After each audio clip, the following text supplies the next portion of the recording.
एक नई वीडियो के साथ आज मैं फिर हाजिर हूँ, आपका होस्ट और दोस्त विक्रांत जोशी। आपको स्वागत करता हूँ मेरे वी मास्टर में, जिसमें हम लेके आते हैं वर्ल्ड अफेयर्स और डिफेंस की दिन भर की टॉप खबरें। तो चलिए जान लेते हैं। अपनी सबसे पहली खबर की बात करेंगे तो K9 वज्रा टी की तरफ से निकलकर सामने आ रही है। K9 वज्रा टी जो कि 100 की संख्या में और ऑर्डर दिया गया है सेकंड बैच के लिए, उसमें इंजन फाइनल कर लिया गया है और MTU का ही इंजन इस्तेमाल किया जाएगा जो कि 1000 HP का डीजल इंजन होने वाला है। इससे पहले भी MTU का सेम इंजन इसमें इस्तेमाल किया गया था और इस बार फिर से डिसीजन लिया गया है कि यही इंजन इस्तेमाल किया जाएगा।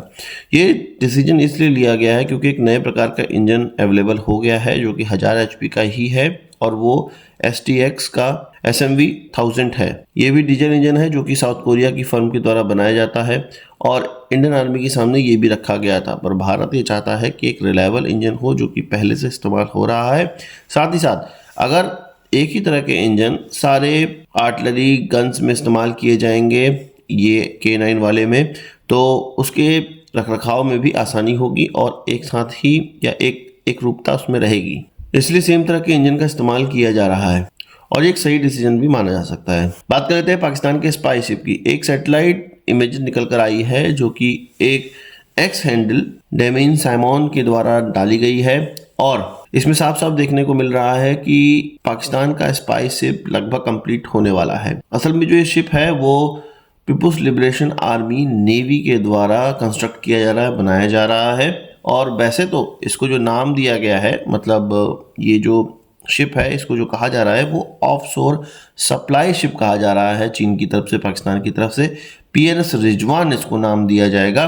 पर इसमें जो 3 गुंबद बने हुए हैं, 3 राउंड शेप के जो गुंबद बने हुए हैं, ये हमें किसी की याद दिलाते हैं। ये हमें याद दिलाते हैं भारत का INS ध्रुव की, जो कि एक स्पाई वेसल आप कह लीजिए या एक बैलिस्टिक मिसाइल को ट्रैक करने वाला वेसल है। अब सेम ही डिज़ाइन का कोई वेसल बने तो उसका कोई दूसरा पर्पस तो हो नहीं सकता है।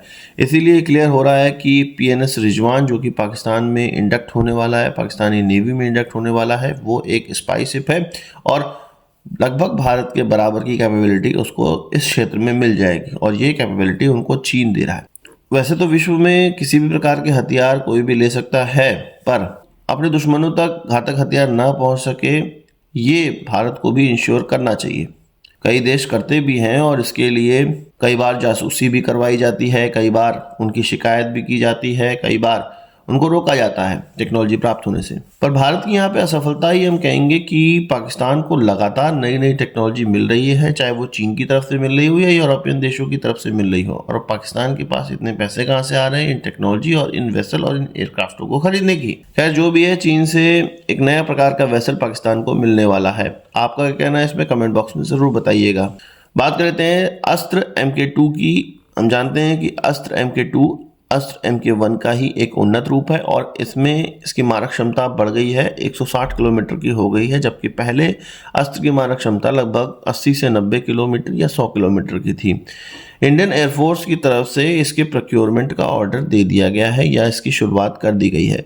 ये चीज़ दर्शाती है कि इंडियन एयरफोर्स अस्त्र के लिए आशान्वित है, अस्त्र MK2 के लिए आशान्वित है और अस्त्र MK1 उनको अच्छा लगा है। हालांकि अभी इस मिसाइल का लिमिटेड प्रोडक्शन होगा और इंडियन एयरफोर्स में उसको इंडक्ट करके देखा जाएगा और उसका इस्तेमाल करके देखा जाएगा। इसके बाद ही इसके बड़े ऑर्डर का आगे प्रारूप खींचा जा सकता है। पर फिर भी इंडियन एयरफोर्स इसमें आशा जता रहा है, आशान्वित है इस मिसाइल को लेकर और हमें देखेंगे कि भविष्य में अस्त्र का ही बोलबाला रहेगा भारतीय एयरफोर्स में। बात कर लेते हैं भारत अमेरिका रिश्तों की। हम जानते हैं कि भारत के साथ अमेरिका के रिश्ते भले ही सामने से कितने भी अच्छे दिखाई दे रहे हों या अमेरिका कितना भी अच्छा दिखाने का प्रयास करता हो, दोनों ही अपने स्वार्थ के लिए इस व्यवहार को या इस रिलेशनशिप को चला रहे हैं। कोई भी ट्रस्ट दोनों ही देशों के बीच में नहीं है। हम उनसे हथियार खरीदते हैं और वो हमारा इस्तेमाल चीन के खिलाफ कर रहे हैं और ये सभी लोग जानते हैं कि अमेरिका ट्रस्टेड कंट्री नहीं है, ट्रस्टवर्दी नहीं है। और इस तरह की चीज़ें हम लोग पास्ट में देखते आए हैं, चाहे खालिस्तानियों को प्रमोट करना हो या भारत के खिलाफ भारत के पड़ोसियों को भड़काना हो, और इसमें बांग्लादेश का नाम सबसे ऊपर है। इसी तरह से एक और पड़ोसी देश के लिए अमेरिका ने फिर से भड़काने वाला काम किया है, वो है मालदीव्स।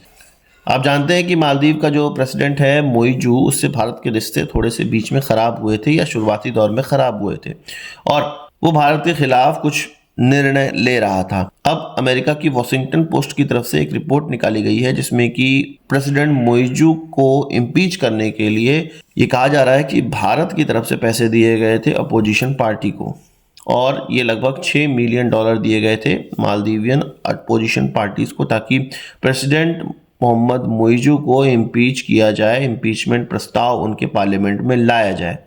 ये कहा जा रहा है कि जो अपोजिशन पार्टी है मालदीव की, उसमें लगभग 40 मेंबर को ये घूस दिया गया था, ये पैसे दिए गए थे। साथ ही साथ जो मोइजू के पार्टी के कुछ लोगों को भी दिया गया था, ताकि मोइजू के खिलाफ जो वोट हैं वो अच्छे से बन जाएं और उसको इम्पीच किया जा सके। भारत की तरफ से क्लैरिफिकेशन यह है कि ये किसी भी तरह से सच नहीं है और भारत ने इस रिपोर्ट को नकारा है। यहाँ पर साफ साफ देखने को मिल रहा है कि अमेरिका भारत के जितने भी दोस्त हैं, जितने भी ऐसे राष्ट्र हैं जो कि भारत के साथ खड़े हो सकते हैं या बहुत समय से खड़े हैं, उन सभी को भारत के खिलाफ भड़का रहा है। अगर रशिया कमज़ोर राष्ट्र होता ना, तो रशिया को भी ये भड़का चुके होते और आगे भड़काने वाला काम भी इन्होंने किया ही है। पर भारत का रशिया के साथ जो रिलेशन है वो बहुत समय से बना हुआ है और इस गवर्नमेंट में भी इस रिलेशन को अब धीरे धीरे आगे बढ़ाया जा रहा है। अमेरिका का जो असली चेहरा है वो भारत के सामने धीरे धीरे आता जा रहा है। हम भी उसका अपने स्वार्थ के लिए इस्तेमाल कर रहे हैं, चीन के खिलाफ इस्तेमाल कर रहे हैं, और अमेरिका को तो स्वार्थ के लिए इस्तेमाल ही करना चाहिए। आपका इस पर क्या कहना है कमेंट बॉक्स में ज़रूर बताइएगा।